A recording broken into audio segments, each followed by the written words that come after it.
नमस्कार दोस्तों, एक बार फिर आप सभी लोगों का मैं स्वागत करता हूं। देखिए, हम लोग दिल्ली सल्तनत के अंतर्गत तुगलक वंश को पढ़ रहे थे और तुगलक वंश में हमने फिरोज शाह तुगलक को पढ़ रखा था पिछली क्लास में, और हमने फिरोज शाह तुगलक के कई जन कल्याणकारी कार्यों को देखा हुआ था पिछली क्लास में। इसी फिरोज शाह तुगलक के अन्य जन कल्याणकारी कार्यों की श्रृंखला को आगे बढ़ाते हैं आज की क्लास में। तो देखिए, एक एक करके पहली बात इसने क्या किया हुआ था जन कल्याण के लिए। इसने क्या किया था, देखिए 1200 नए फलों के बाग लगवाए थे।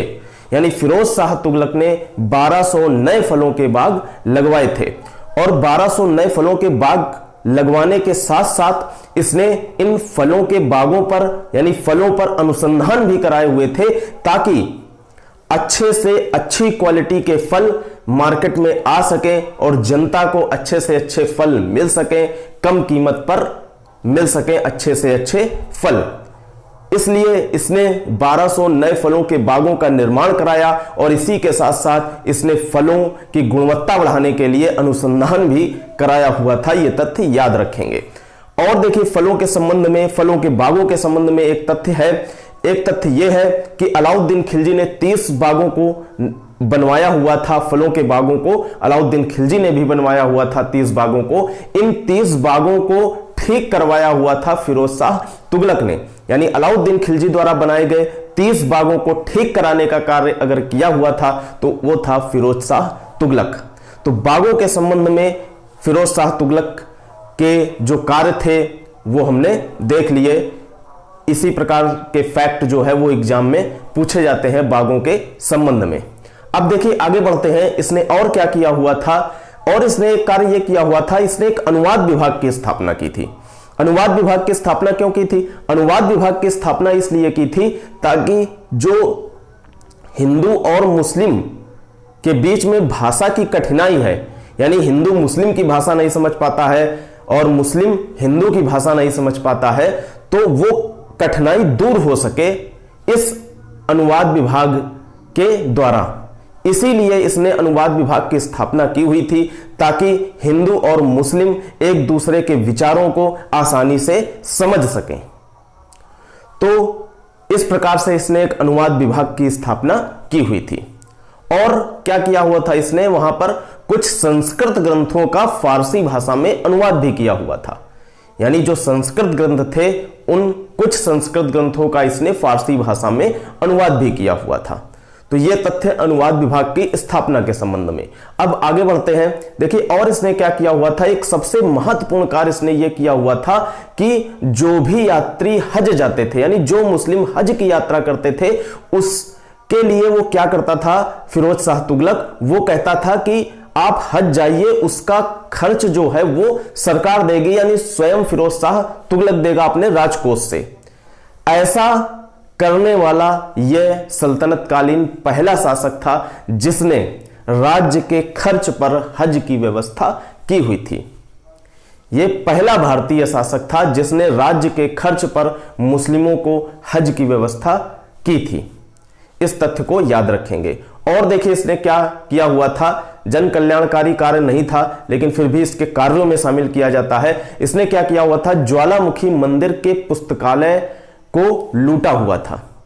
यानी लगभग 1300 ग्रंथ थे ज्वालामुखी मंदिर के पुस्तकालय में, और उन 1300 ग्रंथों को उसने लूटा हुआ था। किसने? फिरोज शाह तुगलक ने। और देखिए, उनको जब लूटा हुआ था तो उनमें से कुछ ग्रंथों का इसने फारसी भाषा में अनुवाद भी कराया हुआ था। उन्हीं लूटे हुए ग्रंथों में से कुछ ग्रंथों का इसने फारसी भाषा में अनुवाद भी कराया हुआ था, और जो अनुवाद कराया था फारसी भाषा में उसको कहा जाता है दलायते फिरोज शाही। यानी दलायते फिरोज शाही नाम से उसने फारसी भाषा में उन्हीं लूटे गए कुछ ग्रंथों का अनुवाद कराया हुआ था, दलायते फिरोज शाही नाम से। अब देखिए, आगे बढ़ते हैं। आगे क्या था, हमने देखा है कि मोहम्मद बिन तुगलक ने जनता के कल्याण के लिए बहुत सारे कार्य किए हुए थे। इसी के साथ साथ इसने बहुत से आर्थिक सुधार किए हुए थे, बहुत से प्रशासनिक सुधार किए हुए थे। तो इन्हीं आर्थिक और प्रशासनिक सुधारों के कारण इस फिरोज शाह तुगलक को सल्तनत काल का अकबर कहा जाता है। यानी प्रश्न बनता है सल्तनत काल का अकबर किसे कहा जाता है, तो सल्तनत काल का अकबर और किसी को नहीं परंतु फिरोज शाह तुगलक को कहा जाता है। तो यह प्रश्न हो गया। अब देखिए आगे बढ़ते हैं। ये क्या था, फिरोज शाह तुगलक दिल्ली का ऐसा पहला सुल्तान था जिसने अपना संस्मरण स्वयं लिखा था, यानी इसने अपनी आत्मकथा लिखी हुई थी। और उस आत्मकथा का क्या नाम था, उस आत्मकथा का नाम था फुतुहात ए फिरोज शाही। यानी जो फिरोज शाह तुगलक ने आत्मकथा लिखी थी उस आत्मकथा का नाम था फुतुहात ए फिरोज शाही, और यह आत्मकथा उसने फारसी भाषा में लिखी हुई थी। तो यह पूछा जाता है प्रश्न कि फुतुहात ए फिरोज शाही आत्मकथा किस शासक की लिखी हुई आत्मकथा है, तो वो है फिरोज शाह तुगलक की। अब देखिए फिरोज शाह तुगलक के संबंध में अन्य तथ्य जानते हैं। देखिए फिरोज शाह तुगलक ने 2 लेखकों को संरक्षण प्रदान किया हुआ था। उन 2 लेखकों के बारे में जानते हैं। तो पहला लेखक था जियाउद्दीन बर्नी। आप लोगों ने नाम सुन रखा होगा जियाउद्दीन बर्नी का। तो जियाउद्दीन बर्नी को संरक्षण प्रदान किया हुआ था फिरोज शाह तुगलक ने। दूसरा लेखक कौन था, दूसरा लेखक था शम्स ए सिराज अफीक। शायद आप लोगों ने नाम नहीं सुना होगा, तो याद रखेंगे कि दूसरा जो लेखक था जिसको फिरोज शाह तुगलक ने संरक्षण प्रदान किया हुआ था वो था शम्स ए सिराज अफीक। तो ये 2 लेखक थे जिनको फिरोज शाह तुगलक ने संरक्षण प्रदान किया हुआ था। अब देखिए जानते हैं जियाउद्दीन बर्नी की रचनाओं के बारे में जो बहुत पूछी जाती हैं छोटी से छोटी परीक्षाओं में और बड़ी से बड़ी भी परीक्षाओं में। तो देखिए उनकी रचनाओं को जानते हैं। जियाउद्दीन बर्नी की 2 प्रमुख रचनाएं हैं। जो पहली रचना है वो है तारीख ए फिरोज शाही। जो जियाउद्दीन बर्नी की पहली रचना है वो है तारीख ए फिरोज शाही, और जो जियाउद्दीन बर्नी की दूसरी प्रमुख रचना है वो है फतवा ए जहांदारी। तो ये दोनों रचनाएं पूछी जाती हैं कि तारीख ए फिरोज शाही किसकी रचना है और फतवा ए जहांदारी किसकी रचना है, तो वो है जियाउद्दीन बर्नी की रचनाएं। अब देखिए एक थोड़ा सा डीप तथ्य जान लेते हैं कि तारीख ए फिरोज शाही की रचना जियाउद्दीन बर्नी ने की थी। लेकिन याद रखेंगे कि जो दूसरा लेखक हमने बताया हुआ है जिसको संरक्षण प्रदान किया था फिरोज शाह तुगलक ने, वो कौन था, शम्स ए सिराज अफीक।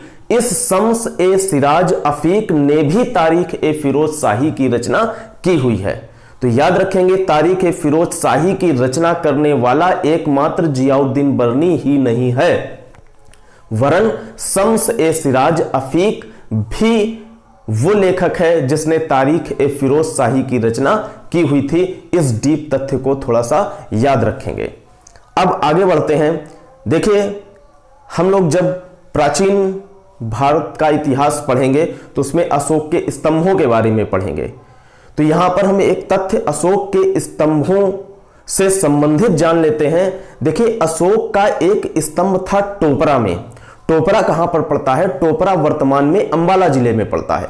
तो अशोक का एक स्तंभ था टोपरा में, टोपरा पड़ता है अंबाला जिले में। और दूसरा जो एक अशोक का स्तंभ था वो था मेरठ में।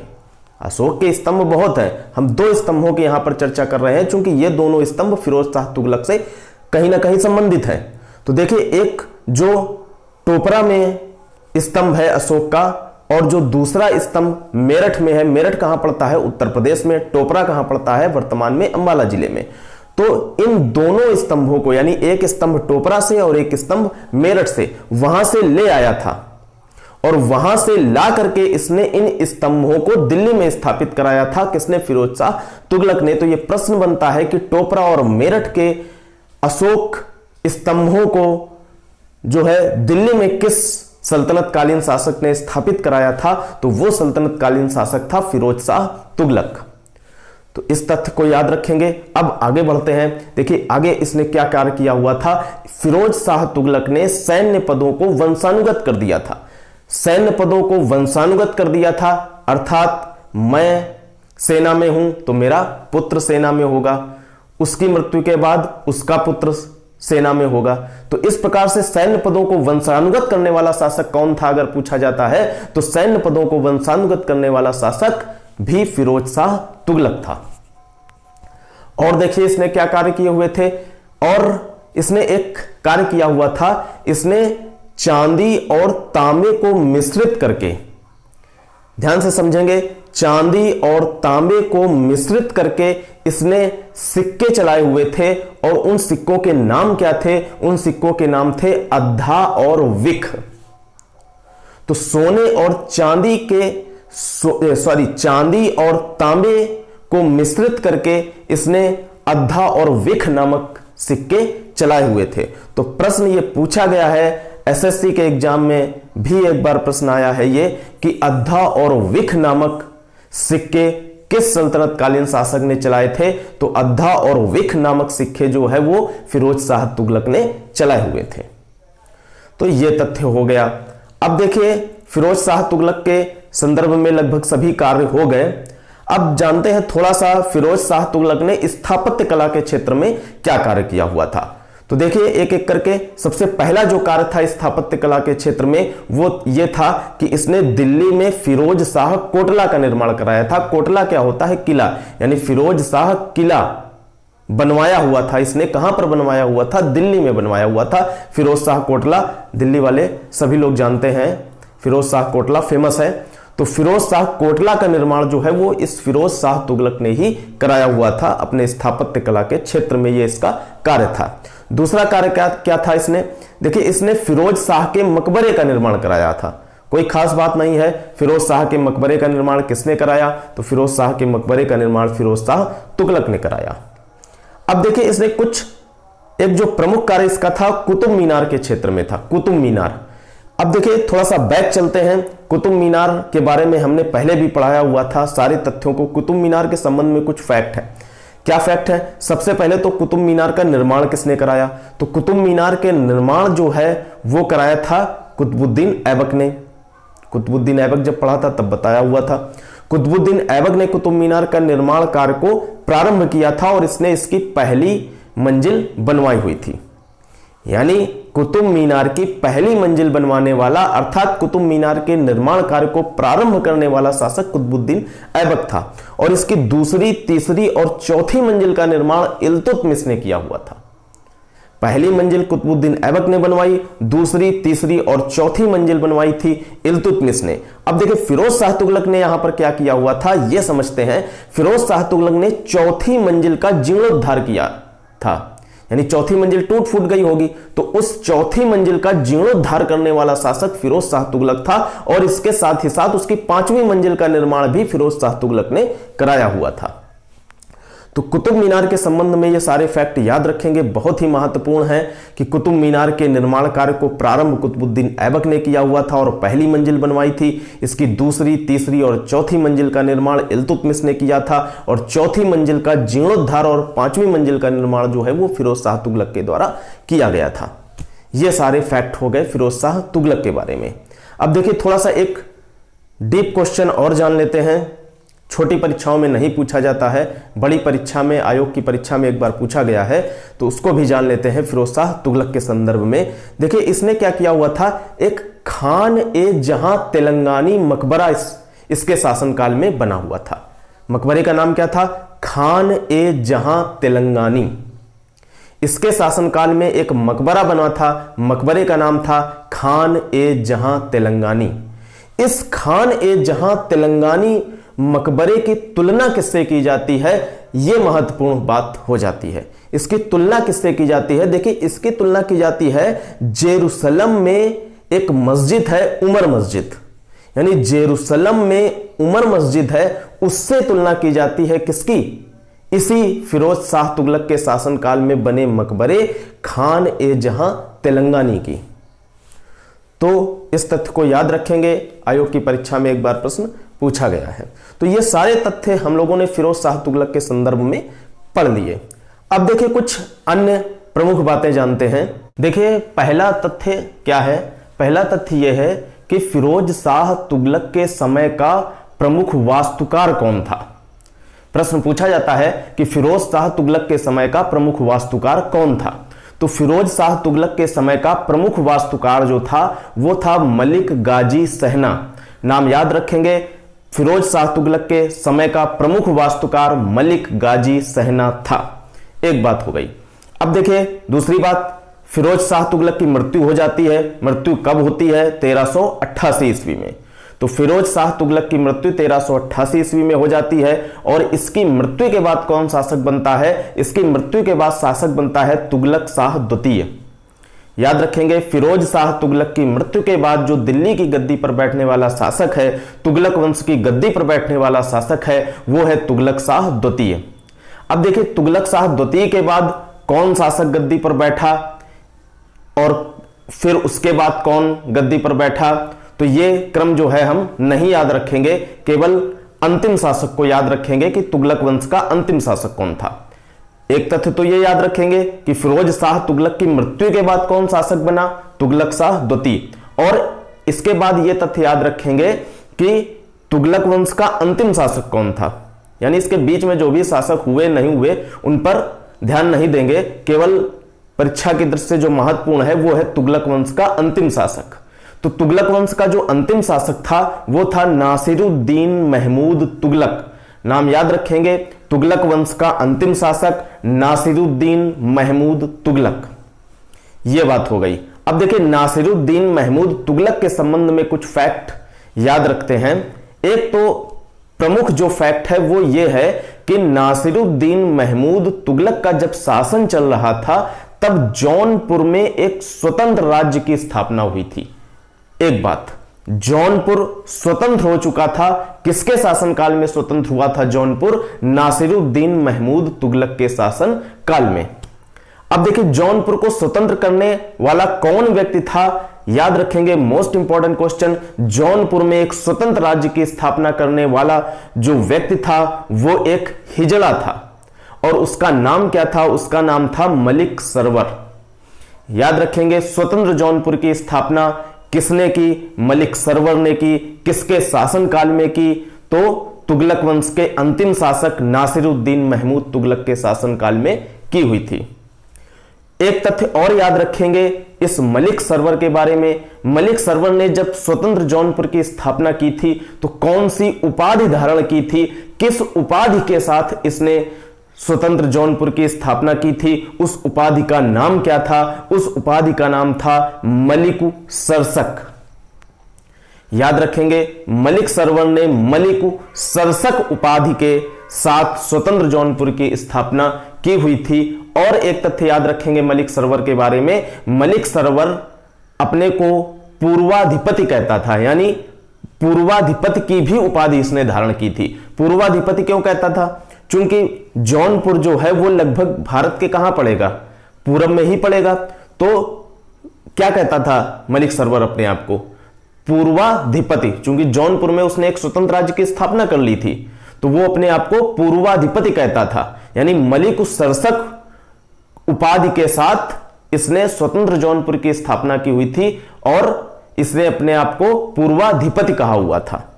तो यह तथ्य याद रखेंगे मलिक सरवर के संबंध में। मलिक सरवर एक हिजड़ा था। यह तथ्य हो गया नासिरुद्दीन महमूद तुगलक के शासनकाल में ही घटित एक घटनाक्रम। अब देखिए, अगला घटनाक्रम क्या घटित हुआ इसी नासिरुद्दीन महमूद तुगलक के शासनकाल में? अगला घटनाक्रम यह हुआ कि आपने तैमूर लंग का नाम सुना होगा। लंग का अर्थ होता है लंगड़ा। तैमूर लंग का आपने नाम सुना होगा। तैमूर लंग ने 1398 ईस्वी में, तैमूर लंग ने 1398 ईस्वी में पूरी दिल्ली सल्तनत को और पूरे तुगलक वंश को तहस नहस कर दिया था आक्रमण करके, यानी लगभग पूरे तुगलक वंश को और दिल्ली सल्तनत को समाप्त कर दिया था। किसने? तैमूर लंग ने 1398 ईस्वी में। यह हमने स्टार्ट में जब पहली क्लास ली थी तब भी बताया हुआ था कि तुगलक वंश का जो शासनकाल है वो 1320 से 1398 ईस्वी है। अथवा करके बताया था कि 1320 से 1412 ईस्वी भी माना जाता है तुगलक वंश का शासनकाल। देखिए, 1412 क्यों माना जाता है? 1412 इसलिए माना जाता है 1398 ईस्वी में तैमूर लंग ने पूरी दिल्ली सल्तनत और इस तुगलक वंश का अंत कर दिया। इसके बाद क्या हुआ? नासिरुद्दीन महमूद तुगलक जो है वो गद्दी पर बैठा रहा, नाम मात्र का शासक बना रहा, शासन करता रहा। तो कुल मिला के इसने 1412 ईस्वी तक नासिरुद्दीन महमूद तुगलक ने शासन किया और 1412 ईस्वी में हो जाती है इसकी मृत्यु। तो 1412 ईस्वी में जब मृत्यु हो गई तो इसी की मृत्यु के साथ ही जो है तुगलक वंश का अंत हो जाता है। तो इसीलिए पहले ही बताया हुआ था कि तुगलक वंश का शासनकाल 1320 से 1398 कहें या 1320 से 1412 कहें, कोई अंतर नहीं है, बात एक ही है। ठीक है, तो ये बात समझ गए। अब देखिए तुगलक वंश का पूरी तरीके से अंत हो चुका। अब देखिए तैमूर लंग ने जब आक्रमण किया हुआ था दिल्ली सल्तनत पर, तहस नहस कर दिया था दिल्ली सल्तनत को, तब तैमूर लंग का एक सेनापति था, उसका सेनापति का नाम था खिज्र खां। तो इस खिज्र खां को तैमूर लंग ने मुल्तान की, दीपालपुर की और लाहौर की सूबेदारी प्रदान कर दी थी। यानी 3 जगह की सूबेदारी दी थी। कहां कहां की? मुल्तान की, दीपालपुर की और लाहौर की सूबेदारी प्रदान कर दी थी, और खिज्र खां जो है वहां पर सूबेदार बन गया था। एक बात। अब देखिए क्या हुआ, 1412 ईस्वी में तो नासिरुद्दीन महमूद तुगलक की मृत्यु हो गई। एक वर्ष बाद की घटना देखते हैं। 1413 ईस्वी में क्या किया? 1413 ईस्वी में कुछ सरदारों ने दिल्ली की गद्दी पर जो है दौलत खां को बैठा दिया। यानी कि दौलत खां को जो है वो दिल्ली की गद्दी पर बिठा दिया। कुछ सरदारों ने मिलकर के जो है दौलत खां को बैठा दिया, लेकिन वो शासन नहीं कर पाया। दौलत खां जो है वो शासन नहीं कर पाया। और क्या हुआ कि जो खिज्र खां था, किसका सेनापति था? तैमूर लंग का। उसने क्या किया? 1414 ईस्वी में दिल्ली पर आक्रमण कर दिया। और जब दिल्ली पर आक्रमण कर दिया तो दिल्ली पर आक्रमण करके जो है पूरा प्रभाव अपना स्थापित कर लिया।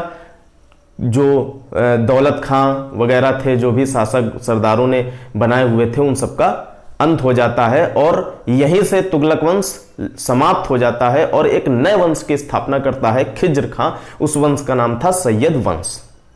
तो इस प्रकार से 1414 ईस्वी में खिज्र खां के द्वारा सैयद वंश की स्थापना हो गई और तुगलक वंश का अंत हो गया। तो अब आगे की क्लास में हम सैयद वंश का अध्ययन करेंगे और सैयद वंश के बाद लोधी वंश पढ़ेंगे, और लोधी वंश से ही जो है पूरा का पूरा दिल्ली सल्तनत समाप्त हो जाती है और फिर मुगल वंश चालू हो जाता है। तो ठीक है, अब सैयद वंश के साथ नेक्स्ट क्लास में मिलते हैं। तब तक के लिए धन्यवाद।